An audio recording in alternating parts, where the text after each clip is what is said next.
Hey, welcome to this morning's morning walk, or should we call it the morning sit?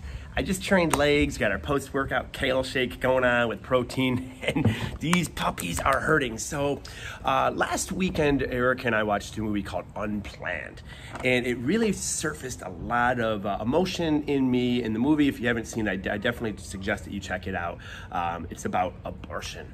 And it just really surfaced a lot of emotion in me, and it's something that I just started praying about. And whenever I become judgmental or even angry towards a certain group or certain choices, I always need to check myself, and I always want to pray. So I prayed to Jesus, and I'm like, Jesus, how could anybody do an abortion that is, you're stopping a beating heart? And I'm like thumping my chest, and I'm going at Jesus, and I'm like, that person, they need to be struck down, oh my gosh. And here's how Jesus responded. And what he said was, Jesse, I want you to go back to when you were 14, 15, 16. What was your experience with around that time with love, sex, abortion? What was your experience with that? And I'm like, okay, well, I had two loving parents who loved each other very much. My mom actually worked for a place called Birthright that was anti-abortion. So my mom's job for many years was to talk females out of abortion and let them know that they had other options. I was constantly in church. I think I might have been on a few maybe abortion like walks with my mom and so forth. So for me, I grew up just in a very pretty much loving household. So then he said, okay, now I want you, based off everything we've talked about in the last year or so, I want you to put yourself into a 14, 15, 16-year-old female's position, growing up the opposite of all those things. And I thought of like, okay, you got this 15-year-old girl, mom's cracked out, dad maybe comes home maybe once a month to do God knows what with mom. Maybe he beats her, maybe he doesn't. She's looking for love, she's looking for acceptance. It's just not happening with mom. There is no father figure. And with her, she's gonna go to like the gangbanger, the 22-year-old who shows her some love and affection, because the only way she can get any attention is maybe wearing like suggestive clothing and so forth. And that's the only way that she can experience love. So she meets this 22-year-old, they do God knows what. She has this baby, and he says, I'm gonna give you two options to take care of it. I'll take care of it, or you can go to this clinic and they will take care of it. So there is no option, you know what I'm saying? So it's threatening. Here's what Jesus was trying to speak into my heart. In that person's situation, she doesn't have options. There's no options, there's no choice. And yeah, I know, I could be judgmental and be like, well, she chose, but really, she was just looking for love. Okay, you gotta look, like what it's like to grow up without a father figure, what it's to grow up with hardly a mom, or a mom on drugs, or God knows what. You're gonna seek love in all kinds of places, and for her, there's no options. So I'm like, well, Jesus, I know you are anti-abortion, I know this, but what are you trying to tell me right now? Just like, hey, it's okay, and here's what he was trying to say. What can we, my question to him is, what can we as Christians do to end abortion?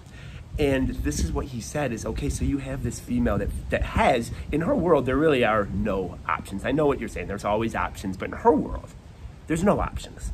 So what can we do? Well, the number one thing that we can do as Christians, we're not all gonna be anti-abortion activists. We're not gonna go join the anti-abortion clinics like my mom did and whatnot, although if you called to do that, you absolutely can. But number one, we can pray. We can pray for awareness. We can pray for the young ladies who are growing up impoverished, looking for love in all the wrong places. We can pray for them.